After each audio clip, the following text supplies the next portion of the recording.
اس عرس مبارک کے موقع پہ جتنے بھی احباب تشریف لے کے آئے ہیں، میں دیکھ رہا ہوں کہ یہاں ہزاروں کا مجمع تو نہیں ہے، لیکن یاروں کا مجمع ضرور ہے۔ سبحان اللہ۔ تو یار چند بھی ہو تو انہیں اپنے عشق کا ثبوت دینا چاہیے اور بتانا چاہیے کہ واقعہ ہماری نسبت سلطان العارفین سے ہیں اور ہم عاشق لوگ ہیں۔ تو نعرے کا جواب دیجئے: نعرہ تکبیر، نعرہ رسالت، نعرہ تحقیق، نعرہ حیدری، نعرہ سلطانیہ۔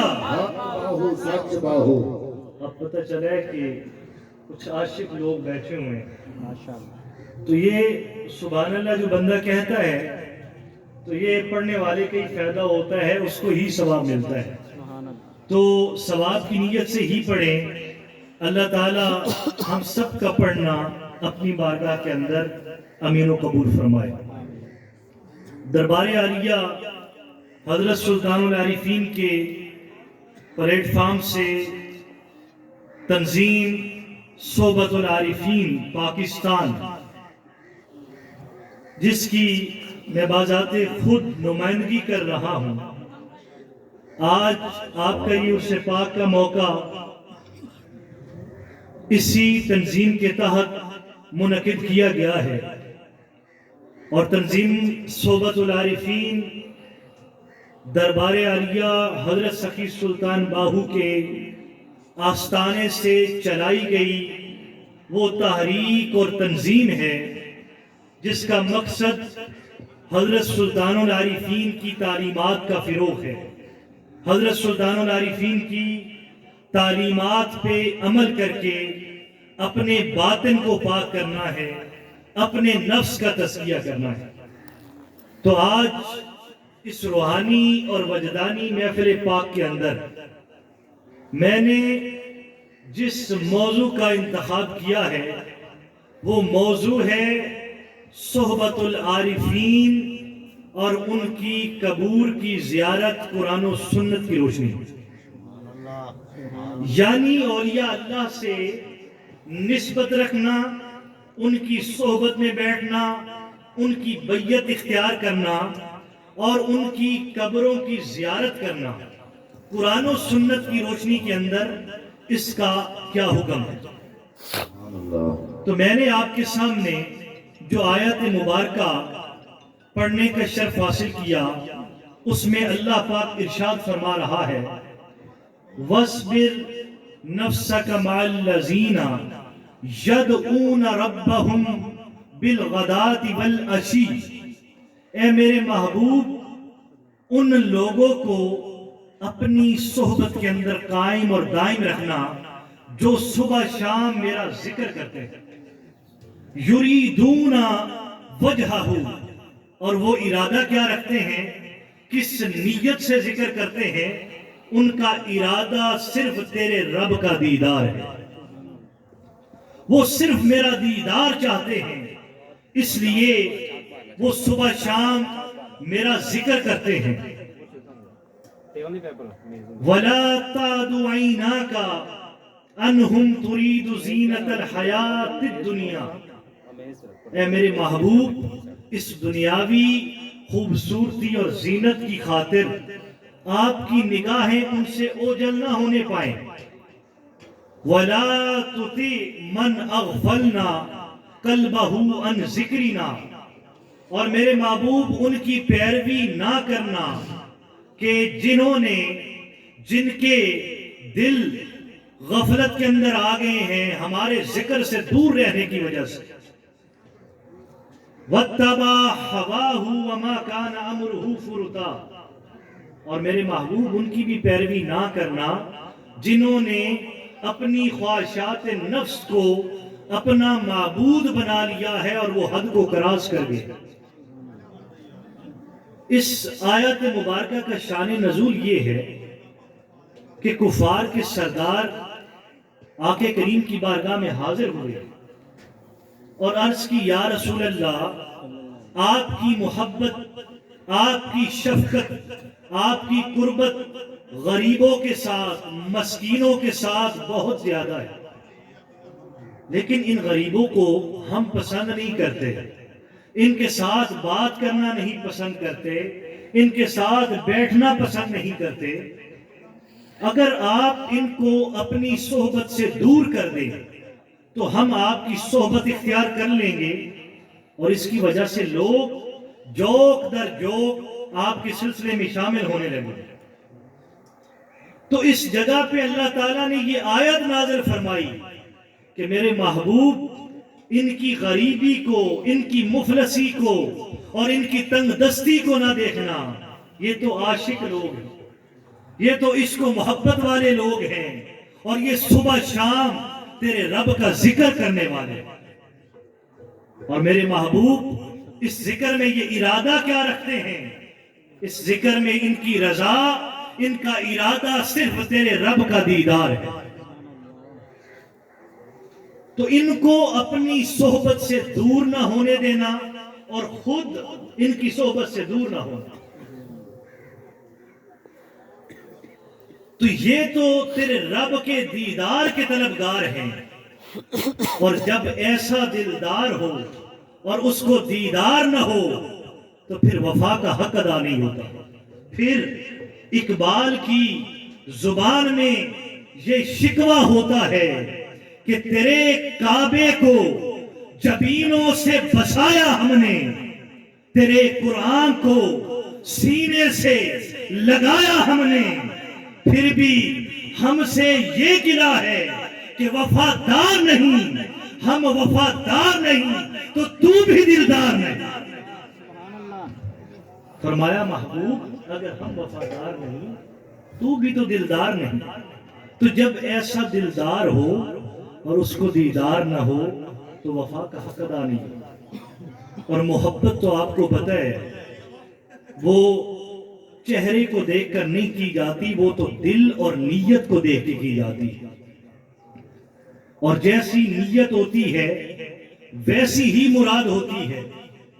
سلطان العارفین فرماتے ہیں جے رب نادیاں دھودیاں ملدا تا ملدا ڈڈواں مچھیاں ہو، جے رب ملدا مون منایا تا ملدا بھیڑاں سسیاں ہو، جے رب ملدا جتیاں ستیاں تا ملدا داندا خسیاں ہو، رب یا حضرت باہو انہانو ملدا نیتا جنان دیا چھیاں۔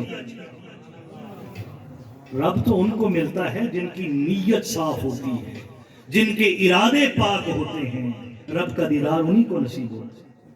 اور جن کا ارادہ نیک نہ ہو تو وہ کبھی بھی اپنی مراد کو نہیں پہنچ پاتے۔ تو اس آیت مبارکہ سے یہ نقطہ ظاہر ہوا کہ اللہ کے جو محبوب بندے ہیں، اللہ کے جو برگزیدہ بندے ہیں، ہمیں ان کی صحبت اختیار کرنی چاہیے، چاہے وہ غریب ہی کیوں نہ ہو، لیکن جن کی صحبت میں بیٹھ کے بندہ اللہ کے ذکر سے دور ہو جائے، جن کی صحبت میں بیٹھ کے بندے کے دل پہ غفلت کے پردے پڑ جائے، اسے ان کی صحبت سے دور رہنا چاہیے، چاہے وہ امیر ہی کیوں نہ ہو۔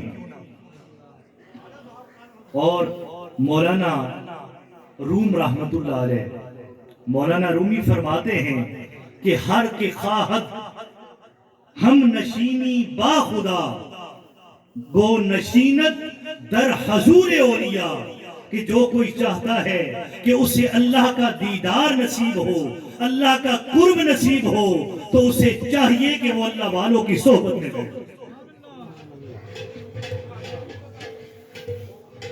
تو اس سے پتہ چلا کہ جو کوئی بھی اللہ کا قرب چاہتا ہے، اللہ کا دیدار چاہتا ہے، تو اسے اللہ والوں کی صحبت میں آنا ہو۔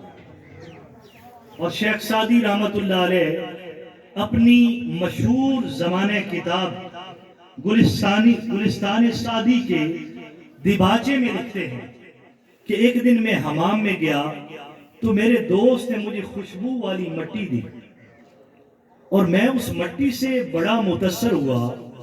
میں نے اس مٹی سے پوچھا کہ تو عنبر ہے یا تو کون سی ایسی خوشبو ہے، تیری خوشبو نے مجھے بڑا متاثر کیا ہے، تو عنبر ہے یا کستوری ہے؟ تو اس مٹی نے کہا میں تو مٹی ہی ہوں، لیکن کچھ عرصہ پھولوں کی صحبت میں رہی ہوں، اس لیے مجھ میں بھی خوشبو پیدا ہو گئی۔ تو جس طرح جیسی صحبت بندے کو ملتی ہے اس کے اندر ایسے ہی اثرات ظاہر ہوتے ہیں۔ اور آج کی ہماری ینگ جنریشن جو کہ تصوف سے، روحانیت سے کوسوں دور ہیں، جب ان سے تصوف کی بات کی جاتی ہے، جب ان سے روحانیت کی بات کی جاتی ہے، تو وہ کہتے ہیں کہ وائے ہم کیوں ان کی صحبت اختیار کریں؟ ہمارے پاس قرآن ہے، حدیث ہے، کیا غلط ہے کیا صحیح ہے، ہمارے پاس سب کچھ ہے، تو پھر ہم ان کی صحبت کیوں اختیار کریں؟ تو میرے بھائی، صرف قرآن اور حدیث سے بات نہیں بنے گی، صرف قرآن اور حدیث کافی نہیں ہے۔ جب تک بندہ بات کی تہہ تک نہ پہنچے، جب تک مسئلے کا نچوڑ نکل کر سامنے نہ آئے، اس وقت تک دلی سکون اور قلبی اطمینان حاصل نہیں ہوتا۔ حضرت ابراہیم علیہ السلام ایک دن دریا کے کنارے پہ بیٹھے ہوئے تھے، اور دریا کے کنارے پہ ایک مردہ جانور پڑا ہوا تھا۔ اس جانور کا کچھ حصہ دریا کے اندر تھا اور کچھ حصہ باہر تھا۔ اس کو چیرنے پھاڑنے والے درندے کھا رہے تھے۔ حضرت ابراہیم علیہ السلام نے جب اس مردہ جانور کو دیکھا تو آپ بڑے حیران ہوئے کہ اگر یہی کیفیت انسان کے ساتھ ہوئی تو قیامت والے دن اللہ کس طرح سے بندے کو صحیح سلامت دوبارہ زندہ کرے؟ تو حضرت ابراہیم علیہ السلام اللہ کی بارگاہ میں حاضر ہوئے اور عرض کی میرے مالک تو مردے کو کیسے زندہ کرتا ہے؟ فرمایا ابراہیم کیا تمہیں یقین نہیں ہے؟ کیا تم اس بات پہ عقیدہ نہیں رکھتے کہ میں مردے کو زندہ کر سکتا ہوں؟ فرمایا میرے رب میں یقین رکھتا ہوں، لیکن ایک دفعہ اپنے دلی اطمینان کے لیے دیکھنا چاہتا ہوں۔ تو اللہ نے فرمایا ابراہیم 4 مختلف قسم کے پرندے لے کے آؤ اور ان پرندوں کو ذبح کر دو، پھر ان پرندوں کے گوشت کے ٹکڑے کر دو اور ان ٹکڑوں کو آپس میں ملا دو، اور پھر ان ٹکڑوں کو مختلف مقامات پہ، مختلف پہاڑوں پہ الگ الگ رکھ دو، اور اس کے بعد پھر ان پرندوں کو اپنی طرف بلاؤ۔ جب حضرت ابراہیم علیہ السلام نے ایسا کیا تو وہ ٹکڑے جو کہ مختلف مقامات پہ رکھے ہوئے تھے ان مقامات سے اڑ کے آپس میں مل گئے، اور اللہ تعالیٰ نے ان کو نئی زندگی عطا فرمائی۔ جب حضرت ابراہیم علیہ السلام نے یہ واقعہ دیکھا تو آپ کو دلی اطمینان حاصل ہوا۔ تو اس لیے جب تک بندہ بات کی تہہ تک نہ پہنچے، مسئلے کا نچوڑ نکل کر سامنے نہ آئے، تو قلبی اطمینان حاصل نہیں ہوتا۔ اور یہ اولیاء اللہ جو ہیں، اللہ کے برگزیدہ بندے، یہ قرآن مجید کا نچوڑ ہے، یہ حدیث کا نچوڑ ہے، اور یہ قرآن و سنت کی تہہ تک پہنچنے کا ذریعہ ہے۔ جب تک تم ان کی صحبت اختیار نہیں کرو گے تو قرآن و حدیث کو حقیقی معنوں میں سمجھ نہیں پاؤ گے۔ اس لیے ان ہستیوں کی صحبت ضروری ہے، اور شیخ سعدی فرماتے ہیں یک زمانہ بس صحبت اولیاء بہتر از 100 سالہ طاعت بیریا۔ شیخ مولانا روم رحمت اللہ علیہ فرماتے ہیں کہ اولیاء اللہ کی صحبت کا ایک لمحہ یہ 1000 سالہ بے ریا عبادت سے افضل ہے۔ اور پھر آپ فرماتے ہیں کہ صحبت سہل ترا سہل کند، صحبت تال ترا تال کند، کہ اچھوں کی صحبت ہمیں اچھا بنا دیتی ہے اور بروں کی صحبت ہمیں برا بنا دیتی ہے۔ اور پھر دوسرے مقام پہ آپ ارشاد فرماتے ہیں کہ اولیاء را ہست قدرت از الہ تیر جستا باز آر ندش را، کہ اللہ نے اپنے اولیاء کو، اپنے برگزیدہ بندوں کو یہ طاقت دی ہے کہ وہ کمان سے نکلے ہوئے تیر کو بھی واپس ہٹا سکتے ہیں، یعنی وہ ہماری تقدیروں کو بدل سکتے ہیں۔ اور سلطان العارفین فرماتے ہیں کہ جائے کہ من رسیدم امکان نہ ہیچ کسرا، شباز لا مکانم آنجا کجا مگسرا، عرش و قلم و کرسی کونین راہ نہ یابت، افرشتہ ہم نہ گنجت آنجا نہ حوسرا۔ سلطان العارفین فرماتے ہیں کہ جس مقام پہ میں پہنچا ہوں وہاں کسی کی جرت نہیں کہ اس مقام پہ پہنچے۔ افرشتہ ہم نہ گنجت آنجا نہ حوسرا، فرمایا وہاں تو فرشتوں کو بھی بڑی مشکل سے رسائی حاصل ہوتی ہے، تو یہ جو دنیا دار لوگ ہیں، جو اہل ہوس لوگ ہیں، یہ سلطان العارفین کے مقام تک کیسے پہنچے؟